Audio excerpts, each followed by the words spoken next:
was hard to accept who I was as a person. The only standard of beauty I had was in television and mainstream media, and I would fantasize about being someone else. I read a lot of books and I watched a lot of cartoons, but that body type and that perception of beauty is literally fake. As a curvy woman, I believe that women who are more petite had it so easy, but women have it hard, even if they're the media's definition of beauty.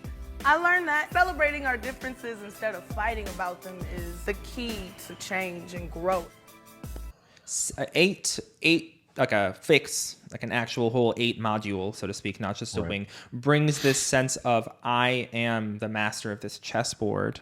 Not getting that from her. She's just kind of like, you know, there is this sense of we're still on this attachment playing field and we're all level. And I just started to do this and positivity. And also just like there was a lot of, I was in the clouds and I had to force myself back into reality, that like 7-9 just woohoo kind of thing happening. 7-8 is very much in the reality of whatever situation is.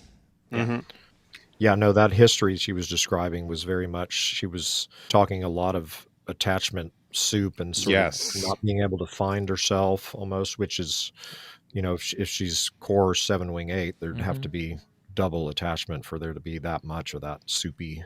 And without social first, like one thing that's always surprised me is the 7 wing 8s with, you know, the double attachment fixes are really attachy. Like they're hexat types who are really, you know, trying to attach to the response or the vibe of how they're being received out there. Yeah. And so there's this, has this, all this insecurity about not fitting in with the beauty standard. And it took her a long time to be like, all right, I'm just going to push in the other direction.